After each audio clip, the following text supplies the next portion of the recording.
You're listening to the One Man Show Network. Welcome to the MMA Fight Picks Podcast with your host, Aaron Weinbaum.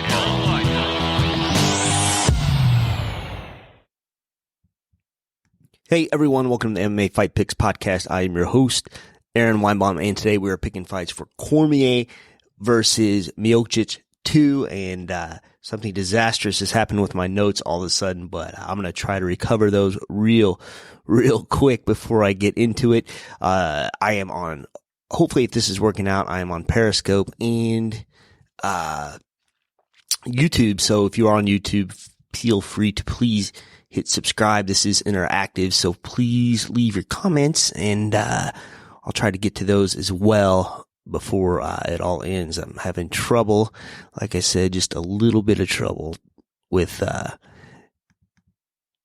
live stream here, but it is what it is. This, of course, always happens here, but yeah, I just totally lost all my notes, and this is interesting because this is what happens when you go live. So I'm going to try to do it old school here.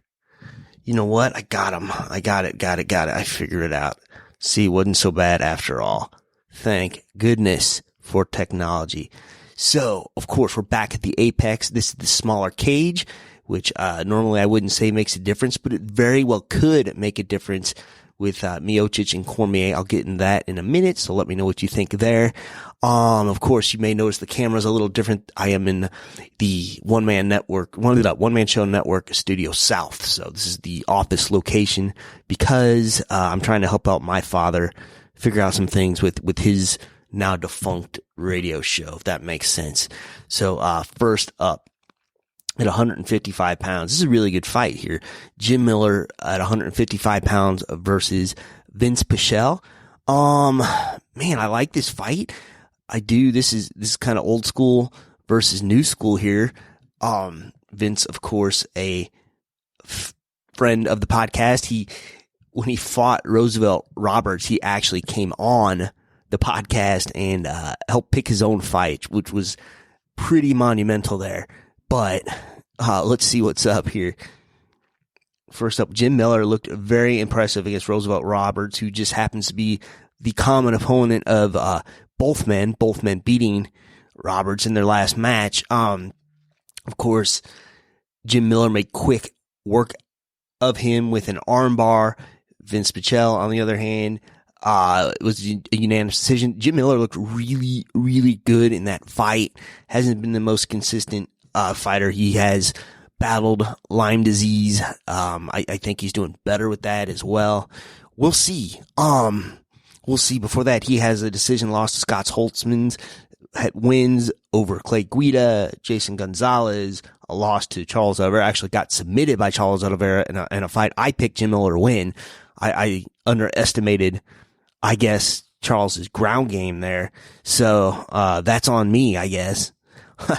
Let's take a look at Vince. Before he fought Roosevelt Roberts, he got submitted by Gregor Gillespie. I haven't seen that guy fight in a long time. That was way back in June 2018, but lots and lots of wins before that. Silva, Brown, Garrett Whitley. So, I don't know. This is kind of tough for me to pick. I know that this is kind of short notice for Pichel, so it's a bigger weight cut for him. I think he had to lose maybe 20 pounds in a week, perhaps, or 2 weeks. Jim Miller's not such a tough cut. He's definitely been the more active of the two. But, I'm going to go with the bigger, stronger Vince Pichel here. Hopefully he stays out of these situations. He can keep it on the feet. He can grind it or whatever. And, I got Pichel here. Beating Jim Miller. Next up, John Dotson versus Merab Devashili.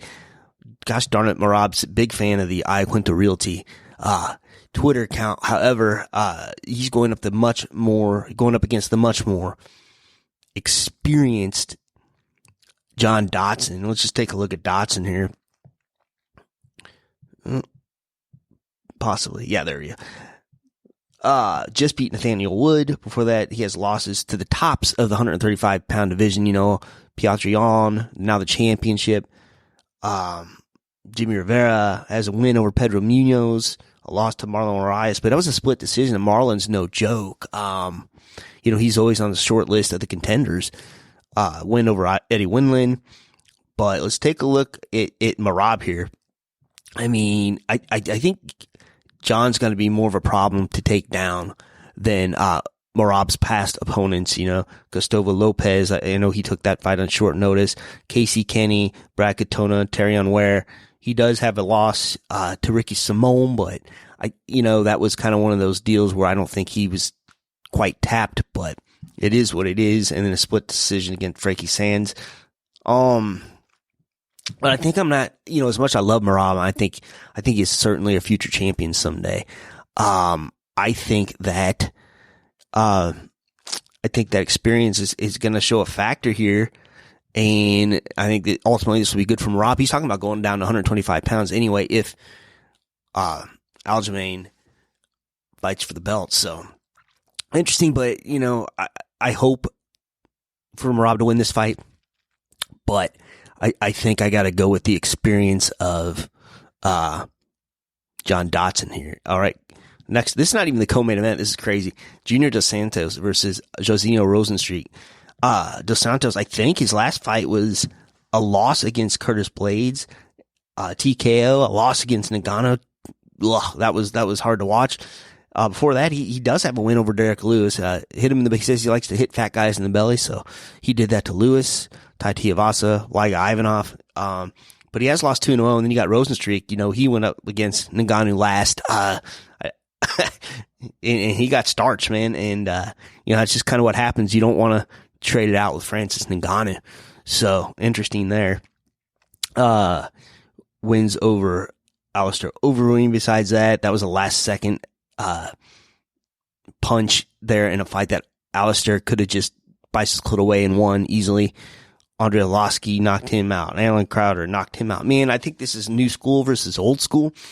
And, if Dos Santos keeps this a technical fight, kind of like unlike Overeem did at the last of their fight, I think he wins his fight. But I don't know what the odds are on this, but, man, we'll see what Rosenstreet learned after Ngannou, but you're never the same after that first big knockout. So I'm going to go Junior here. This is the co-main event. Sean O'Malley at 135 pounds versus Chito Marlon Vera. O'Malley yet to lose. O'Malley has not lost a fight yet. And he just starched Eddie Winland. He TKO'd Quinones, Andre Sukamouth, decision.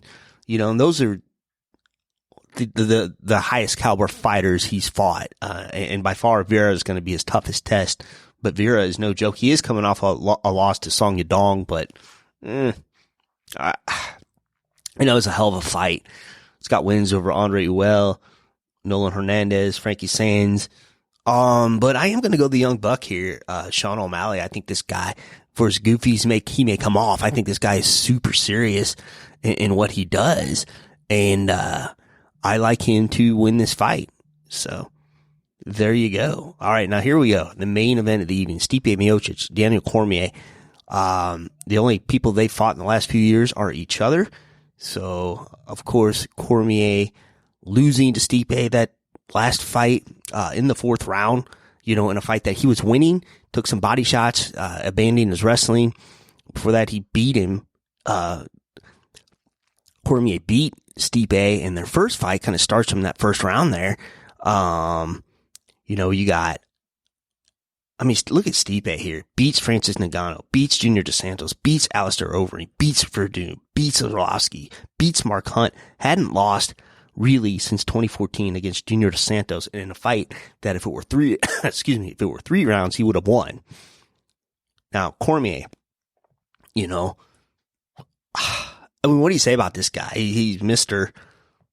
All-American here. Before the Stipe fight, he beats Derek Lewis, beats Stipe, beats Uzdemir at 205. No contest, John Jones. But it was, let's face it was a KO loss. That was 205 pounds. That was John Jones. Anthony Johnson, Anderson Silva. Okay. But, excuse me, Gustafsson in a split decision.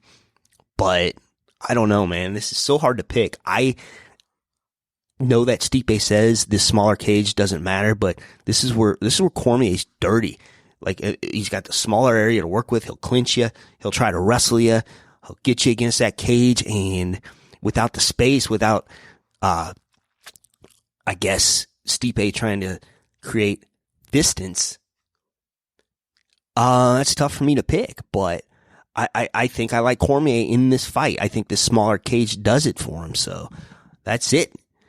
We've picked the fight, so sorry if the comments weren't coming in, and until next time, hello. Please remember to support the podcast by visiting the affiliate links on AaronSaysWhat.com.